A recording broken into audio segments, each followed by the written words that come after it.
आपल्या पुरुष प्रधान संस्कृतीमध्ये महिला बाहेर पडणं ते खूप गुन्हेगार असं समजलं जायचं महिलांना. आणि त्यावेळेस मी एका महिला चळवळीच्या कार्यक्रमामध्ये सहभागी असायचे. ज्या मुली तेव्हा संघर्ष करून घरातून बाहेर माझ्या बरोबर पडल्या आज सगळ्या यशस्वी आहेत. आणि त्या यशस्वी झालेल्या मुली जेव्हा मला भेटायला येतात तर मला खूप आनंद आणि समाधान वाटतं. बाकी मला सत्ता कशासाठी नको होती, पण ते समाजाची सेवा करण्यासाठी मला संधी हवी होती आणि ती मला ग्रामस्थांनी दिली. आधी मी 2 व्हीलर त्यावेळेस 95ला चालवत होते गावात.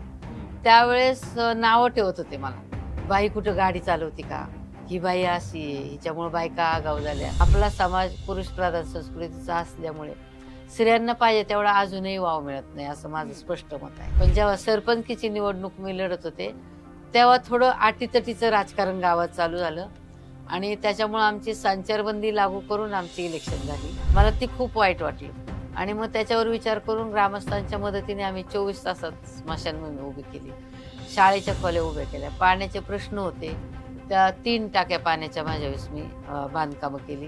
उत्पन्न माझं त्यावेळेस 13 लाखच होतं ग्रामपंचायतीचं, परंतु मी खासदार आमदारांच्या मदतीने जवळजवळ 60 लाख रुपयाचा फंड बाहेरून आणला. जिल्हा परिषद सदस्य झाल्यानंतर मी सिंहगडावरती एक विश्रामगृह बांधलं की लोक वरती गेले तर थकून जातील, आपलं काही कार्यक्रम असला तर त्या कार्यक्रमामध्ये आम्हाला मजूरच मिळत नव्हते वरती मटेरियल न्यायला. आता पायऱ्या झाल्या, तेव्हा पायऱ्या नव्हत्या.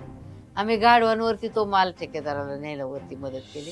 3 गाढवं मेली आमची, पण ते गेस्ट हाऊस आम्ही बांधलं. म्हणजे माझा स्वभाव असा झालाय की करायचं ते चांगलं करायचं आणि हाती घेतलेलं सोडायचं. शैक्षणिक पहिली पात्रता वाढली तर आर्थिक वाढते आणि आर्थिक वाढली तर सामाजिक वाढते. हे मूळ उद्देश 3 आहेत, ते साध्य झाले पाहिजे. आणि ते साध्य होण्यासाठी प्रतिनिधी जर चांगला असेल तर ते आपल्या प्रभागात करू शकतो. हे मी स्वतः 2 वेळा अनुभवलेलं आहे.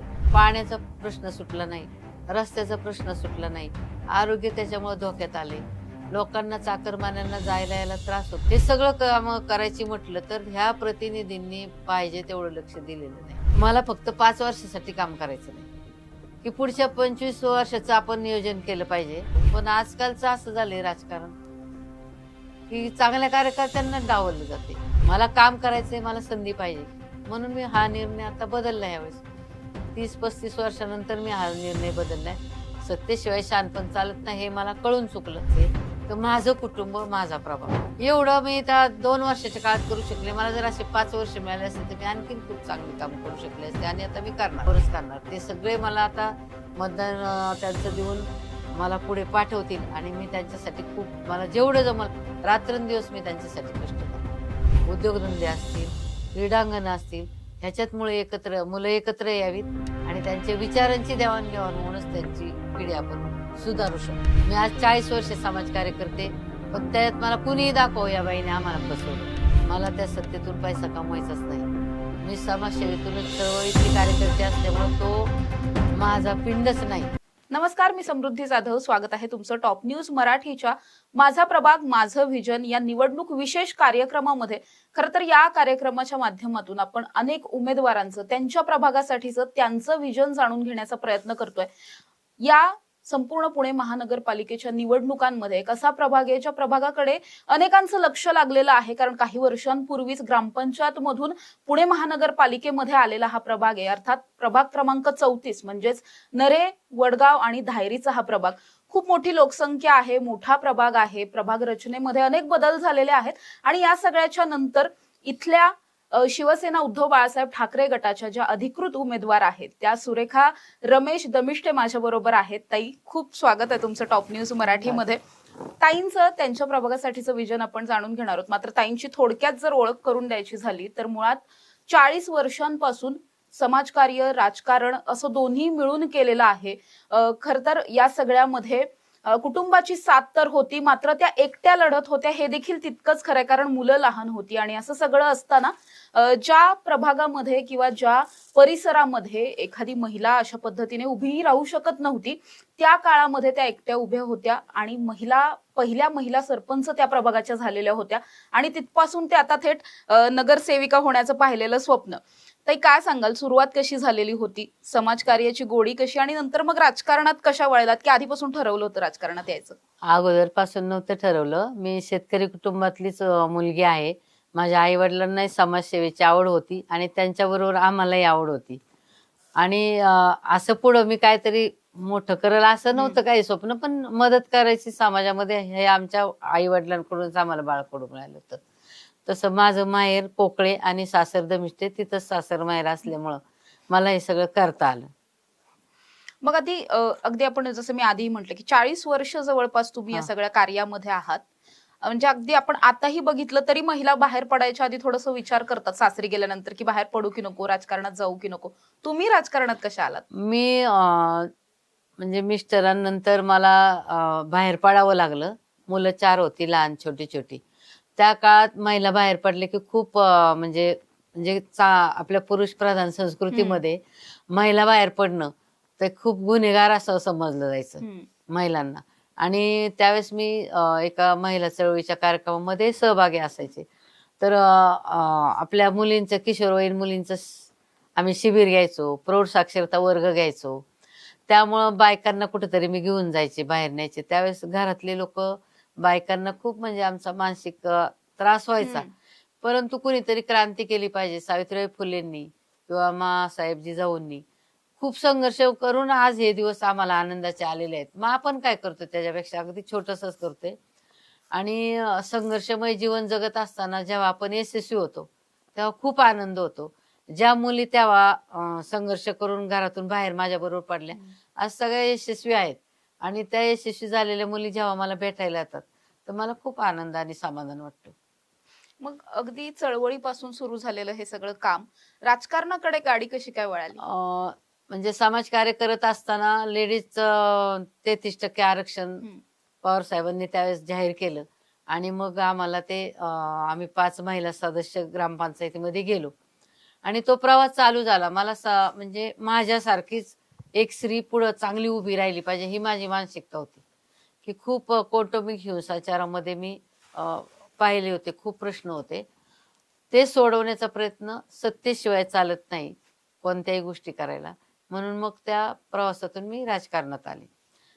बाकी मला सत्ता कशासाठी नको होती, पण ते समाजाची सेवा करण्यासाठी मला संधी हवी होती आणि ती मला ग्रामस्थांनी दिली त्यावेळेस. मी त्याच्यामुळे खूप कामं केली. म्हणजे महिलांची उन्नती आज ज्या माझ्याबरोबर महिला होत्या त्यांच्या नातींची लग्न झाली आता. म्हणजे हा प्रवास करत असताना सुखासुखी नाहीच मिळालं. साधी मी टू व्हीलर त्यावेळेस 95ला चालवत होते गावात. हम्म. त्यावेळेस नावं ठेवत होते मला.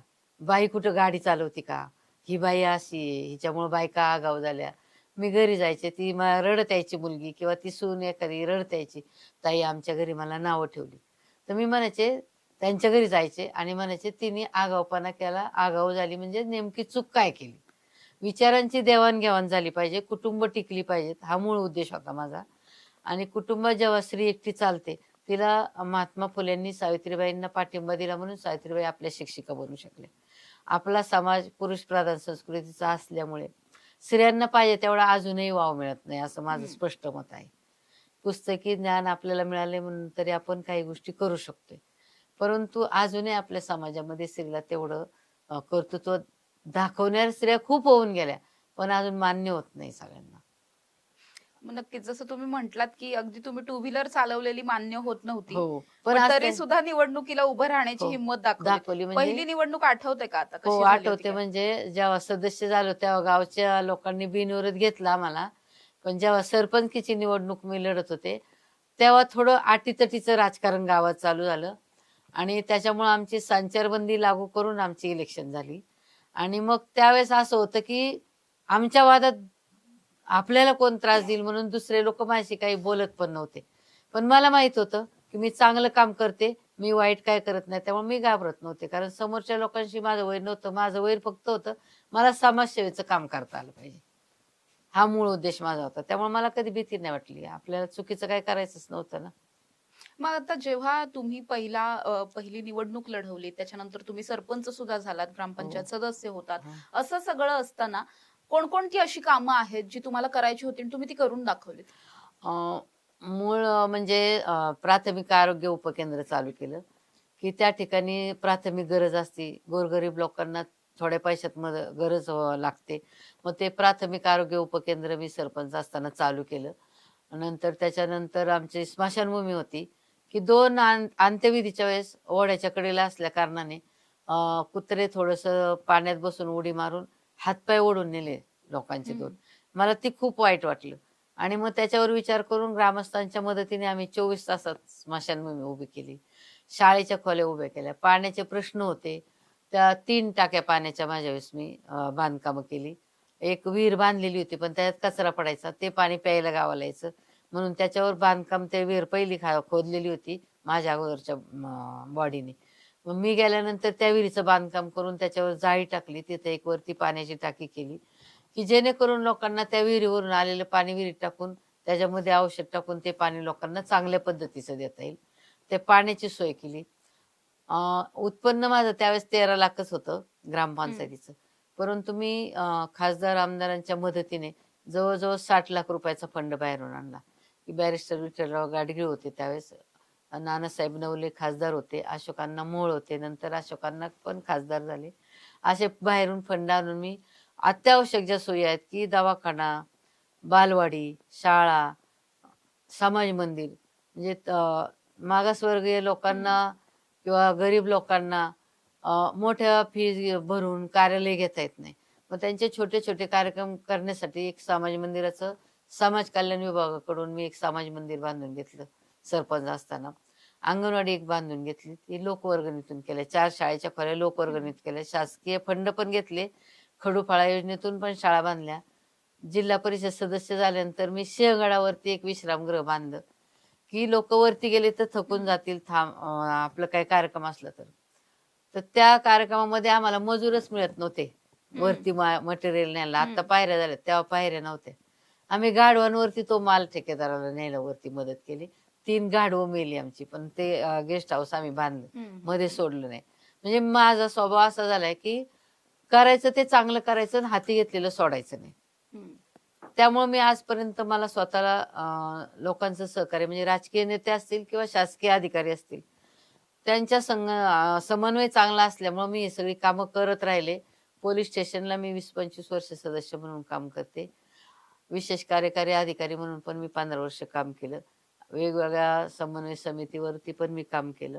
मला समाजकार्याची आवड आहे. मला चीड एकच आहे की ह्या समाजामध्ये जे चुकीच्या पद्धतीने रस्त्याला लोक जातात, त्याचं कारण असं असतं की त्यांना योग्य मार्गदर्शन वेळेच्या वेळी मिळत नाही. तर आपल्याला ह्या जर मी निवडून आले तर लोकांना सुधारित केंद्र किंवा उद्योग व्यवसाय, महिलांना आता नोकऱ्यांचा तर काही विषय नाही राहिलेला, परंतु त्यांचे व्यवसाय चांगल्या पद्धतीने वाढवून, कुठल्या मार्गाला कोण कुठं महिला गेली किंवा पुरुष गेला तर त्यांचे स्थैर्य घरात येतं. आर्थिक सुधारणा झाली की स्थैर्य घरात येतं. शैक्षणिक पहिली पात्रता वाढली तर आर्थिक वाढते, आणि आर्थिक वाढली तर सामाजिक वाढते. हे मूळ उद्देश 3 आहेत, ते साध्य झाले पाहिजेत. आणि ते साध्य होण्यासाठी प्रतिनिधी जर चांगला असेल तर ते आपल्या प्रभागात करू शकतो. हे मी स्वतः 2 वेळा अनुभवलेलं आहे. मी बाजारगाळे, त्या झेडपीच्या काळामध्ये बाजारगाळे खेडशिवापूर येथे आणि बांडेवाडी येथे आम्ही बाजारगाळे पण बांधले जिल्हा परिषदेच्या निधीतून. आणि म्हणजे छोटे मोठे खूप कामं केली, रस्त्याची केली, किंवा आता आम्ही ग्रामपंचायतमध्ये असताना हागणदारी मुक्त गावं करण्याच्या योजना होत्या, त्याच्यासाठी प्रयत्न केला. सुधारित चुलींचा प्रयत्न केला किंवा प्रौढ साक्षरता वर्ग चालवले. त्याच्यातून महिलांच्या विचारांची देवाणघेवाण झाली. आरोग्यश्रीनी कसं सांभाळावं तो प्रश्न त्यांचा सोडवला गेला. आज महिला आपल्या स्वतःच्या जीवनामध्ये आरोग्याकडे लक्ष देऊ लागलेले आहेत. आणि एक मला त्यावेळेचा विषय दिला होता की स्त्रीची शत्रू आहे, तर माझा विरोध आहे त्याला. तर स्त्रीची शत्रू नसून तिला दिलेल्या संधीमध्ये ती सोनं करते, हे मी सिद्ध करून दाखवलेलं आहे. जेव्हा स्त्रीला वाव मिळतो, चर्चेमध्ये कुठेतरी सहभागी होते, त्यावेळेस तिचे विचार चांगलेच होतात ना. तुम्ही बाहेरच येऊन देत नाही. लहानपणी बापाचं नाव, तरुणपणात नवरादेव, म्हातारपणी सेवाभाव. बाई कधी मोकळ्या मनाने चर्चा करत नाही. त्यामुळे तिच्याकडून त्या अनावधानाने, जो पुरुष चांगला असतो खंबीर, ती बाई कधीच कुटुंबाला चुकीच्या मार्गाला नेत नाही. पण पुरुषच काही प्रमाणात करते, पुरुषच नीट सपोर्ट करत नाही, त्यामुळे ती स्त्री चुका करते. म्हणून स्त्री शत्रू नाही, तिच्या विचारांबरोबर आपण शत्रुत्व मानलं पाहिजे, असं माझं मत आहे. ताई, खरं तर तुम्ही बोलताना इतकी सगळी कामांची लिस्ट सांगितलीत मोठी, पण ही सगळी कामं झाली होती जेव्हा ग्रामपंचायत होती. जेव्हा पुणे महानगरपालिकेमध्ये हा प्रभाग आला त्याच्यानंतर तिथल्या तेव्हाचे जे कोणी नगरसेवक. प्रतिनिधी असतील या प्रतिनिधींच्या माध्यमातून अशाच पद्धतीने पुढे कामं होत गेली का, किंवा आता या प्रभागाचं नेमकं अवस्था काय आहे? कारण आपण जर बघितलं तर म्हणजे इन जनरली पुणेकर कुणीही त्या प्रभागामध्ये गेले तर फारशा सुखसुविधा अशा नाही. पाहायला मिळत नाहीत. तुम्ही तिथे स्थानिक नागरिक आहेत, काय वाटतं आता तिथला विकास झाला असं म्हणू शकतो का? 50% त्यांनी केलं असेल. आता मी त्यांच्या ह्याच्यात जास्त लक्ष देण्यापेक्षा समाजाला दिसतंय ना समोर. आमच्याकडे महत्वाचं म्हणजे पाण्याचा प्रश्न सुटला नाही, रस्त्याचा प्रश्न सुटला नाही, आरोग्य त्याच्यामुळे धोक्यात आले. लोकांना चाकरमान्यांना जायला यायला त्रास होतोय, शाळेच्या मुलांना त्रास होतोय. शाळेत जाताना रस्त्याला पडलेले खड्डे, त्याच्यातून चिखल, ते शाळेत जाणारी मुलांच्या अंगावर काही वेळेस उडते. मुलं ना परीक्षेला नीट जातायत, ना घरी नीट जातायत. खूप समस्या ह्या प्रतिनिधींनी वाढवलेल्या आहेत. बारकाव्याने जर लक्ष दिलं तर आपला प्रभाग आपण यशस्वी करू शकतो. पण त्या पद्धतीने हे विकास त्यांनी केलेले नाही. आपल्या कचऱ्याचं विभाजन होत नाही. तो कचरा जागोजागी तसाच पडलेला असतो, दुर्गंधी येते. त्याच्यातून साथीचे आजार वाढतात. लोकांना जवळून जायचं म्हणलं तर समाधानी जाता येत नाही, मन प्रसन्न राहत नाहीत. हे सगळं काम करायची म्हटलं तर ह्या प्रतिनिधींनी पाहिजे तेवढं लक्ष दिलेलं नाही. त्यामुळं हा प्रभाग मनासारखा माणसांना मिळतच नाही. सगळे लोक वैतागलेले आहेत आता.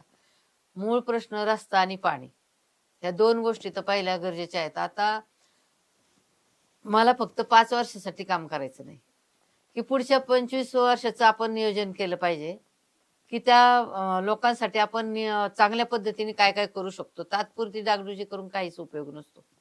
आणि हा तरुण पिढीचा आजचा जो किंवा ह्या नेत्यांचा मला खूप चीड येते, की तुम्ही समाजासाठी चळवळीतल्या कार्यकर्त्यांना संधी द्या ना.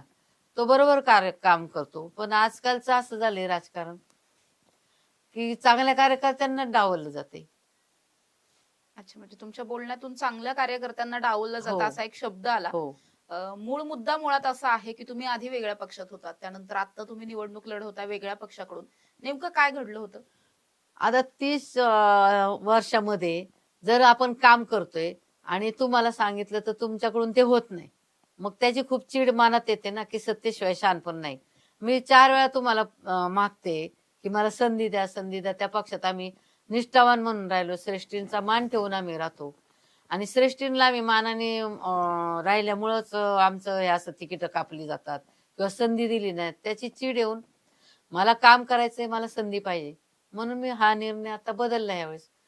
30-35 वर्षानंतर मी हा निर्णय बदललाय. सत्तेशिवाय शहाणपण चालत नाही हे मला कळून चुकलं.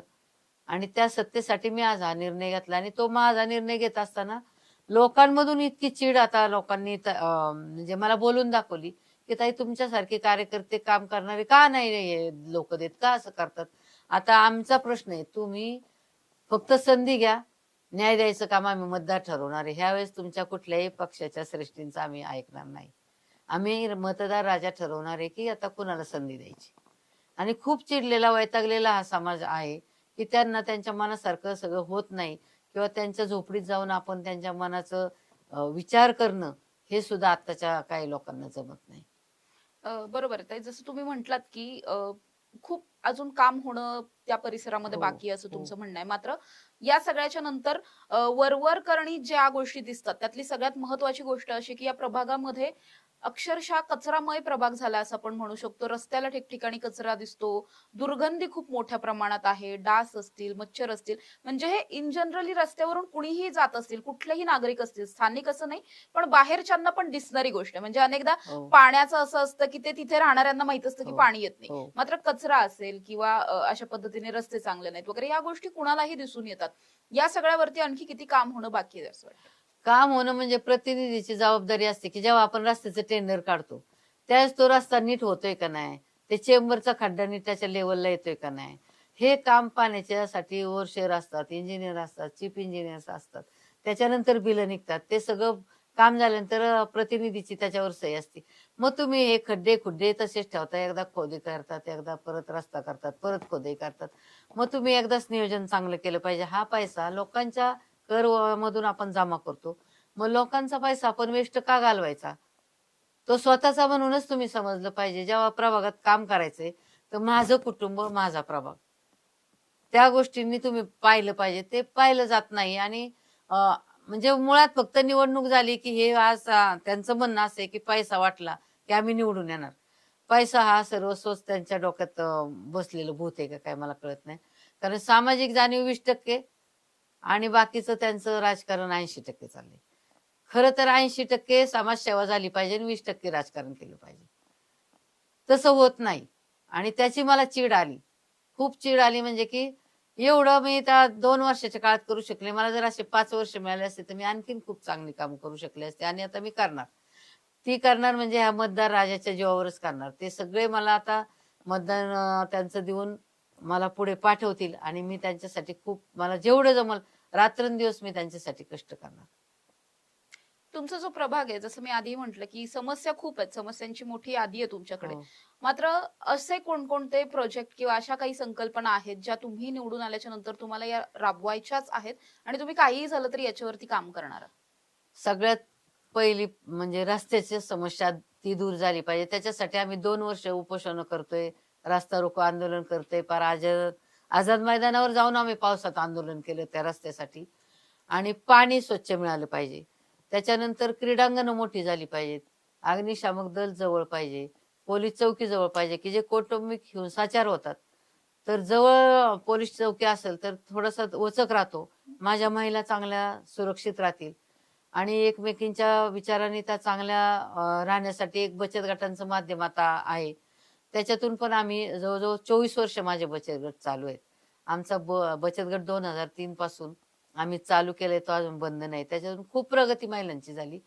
तर त्या महिलांची प्रगती होण्यासाठी आपल्या गावचा विकास आणि आपल्या प्रभागाचा विकास खूप मागे राहिलेला आहे. पण ज्या ज्या शासनाच्या योजना आहेत, त्या माझ्या प्रभागात माझ्या वाट्यावर येणाऱ्या पण मी पूर्ण करणार आहे आणि दुसऱ्यांच्या आमदार खासदार फंडातून पैसे आणून पण अजून वाढीव काम मी करणार. म्हणजे मूळ समस्या आहे ती रस्ता, पाणी आणि आरोग्य.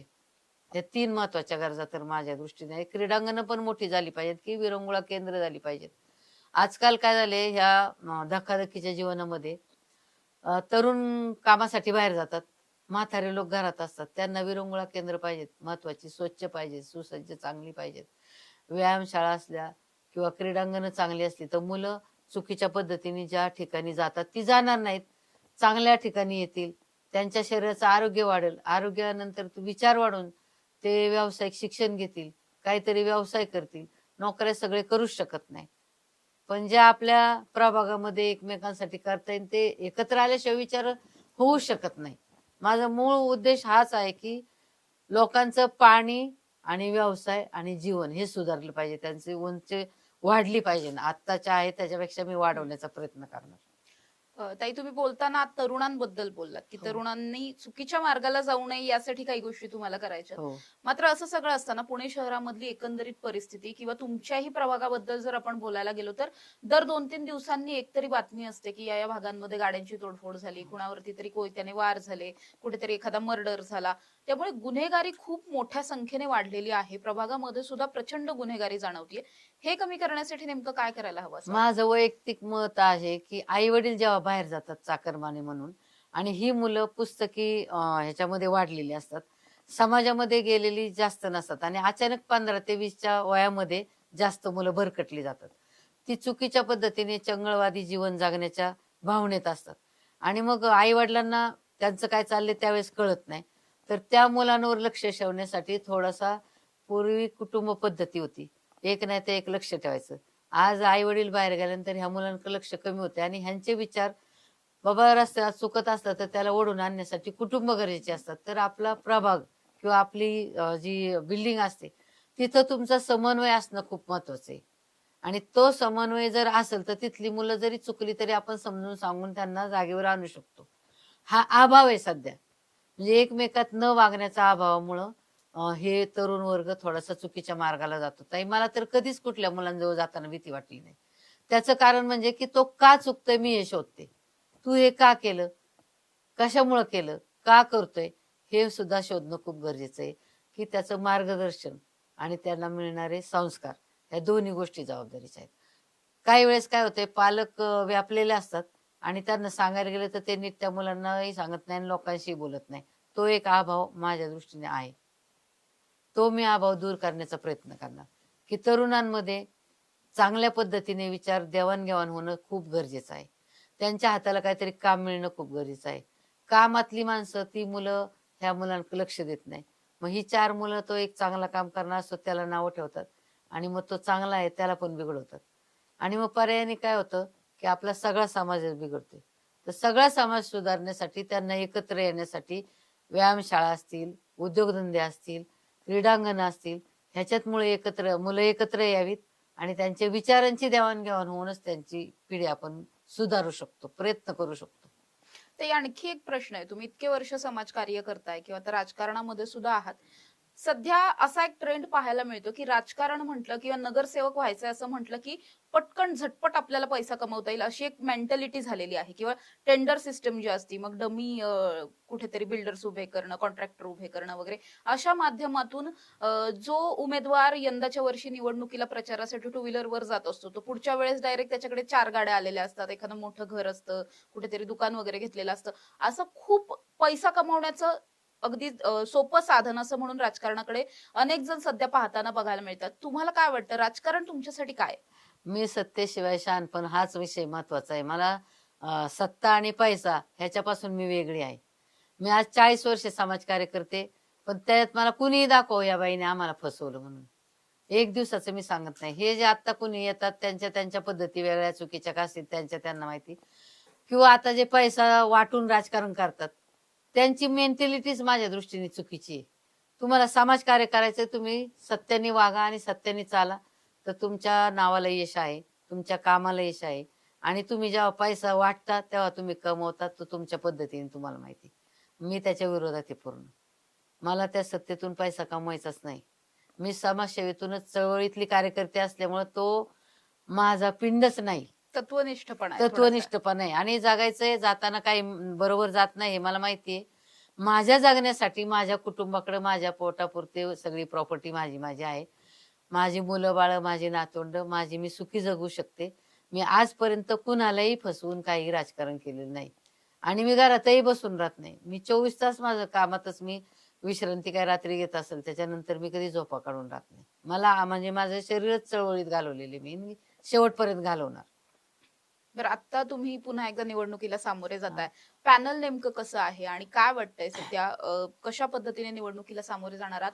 मतदारांना काही आवाहन करताय का? मतदारांना मी एकच सांगते की तुम्ही मला जर तुमचं अमूल्य मत देऊन संधी दिली तर तुमच्या त्या मताचा मी दुरुपयोग करणारच नाही.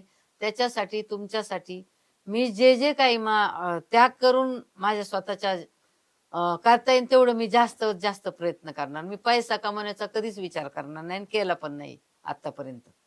सरपंच होते, जेडपी सदस्य होते, पण कधी मी कोणाला तसल्या आशेने पाहिलंच नाही. आत्ताची जी ही नवीन लोक येत आहेत त्यांचा जो ट्रेड आहे काही लोकांचा, त्याच्यामुळे तर देशाचं वाट लागत चाललीये, माझं असं मत आहे. चीड येते आता खूप की जे मेले क्रांतिकारक, जे आपले छत्रपती होते, जे आपले संभाजीराजे होते, त्यांनी आज त्याग करून इतक्या जीवाचं बलिदान देऊन तुम्हाला हे स्वराज्य दिले आणि तुम्ही चुकीच्या पद्धतीने भ्रष्टाचार करून चळवळीतले माणसांना बाजूला टाकताय आणि काय पैसा बघून तुम्ही सत्ता देताय. हे खूप खूप म्हणजे चीड येण्यासारखे. म्हणून मी आता हे वेळेस जो निर्णय घेतला हा लोकांच्या आग्रहास्तव घेतला. आता मी जे निवडणुकीला उभी राहिले आहे ते पॅनल म्हणजे मी सुरेखा रमेश दमिष्टे, त्याच्यानंतर प्राजक्ता अमोल दांगट आणि शिंदे, हे 3 जण उद्धव बाळासाहेब ठाकरे या गटाचे आहेत आणि आम आदमी पार्टीचे धनंजय बेनकर हे आहेत. असा आमचा चौघांचा पॅनेल आहे. त्या पॅनेलमध्ये आम्ही सर्वसामान्य कुटुंबातलेच उमेदवार आहोत. भलाढ्य असे कोणी नाहीयेत, परंतु सर्वसामान्य कुटुंबातल्या माणसांना सर्वसामान्य जनतेची काय उणीव आहे ह्याची जाणीव आहे आणि मतदार आम्हाला त्या पद्धतीने आपलं अमूल्य मत देऊन ते काम करण्याची संधी देतील ही आमची म्हणजे खात्री आहे. आणि मतदार सुद्धा चिडलेला आहे ह्या चुकीच्या पद्धतीला आणि चुकीच्या नेत्यांना. त्यामुळे आम्हाला 100% ना 101% खात्री आहे, आम्ही निवडून येणार आणि विजयी होणार. नक्कीच सुरेखाताई, तुम्हाला तुमच्या या निवडणुकांसाठी प्रचारासाठी खूप शुभेच्छा. माझ्या बरोबर सुरेखा दमिष्टे होत्या, प्रभाग क्रमांक 34 म्हणजेच नरे धायरी आणि वडगावचा हा प्रभाग आहे, खूप मोठा प्रभाग आहे, त्यामुळे समस्या सुद्धा मोठ्या प्रमाणात आहेत आणि याच समस्या सोडवण्यासाठी त्या स्वतः रिंगणात उतरलेल्या पाहायला मिळतात. व्हिजन आहे मोठ्या प्रमाणामध्ये, पुढे जाऊन नेमकं कशा पद्धतीने काम करायचंय, जे काम ग्रामपंचायत असताना केलेलं होतं, सरपंच असताना केलेलं होतं, त्यापेक्षाही मोठ्या लेवलवरती जाऊन काम करायचंय नगरसेविका झाल्यानंतर. त्यामुळे त्यांचं हे व्हिजन घेऊन आता निवडणुकीला सामोरे जाताना आपल्याला पाहायला मिळतात. अर्थात या सगळ्याला तिथले मतदार नेमके कशा पद्धतीने प्रतिसाद.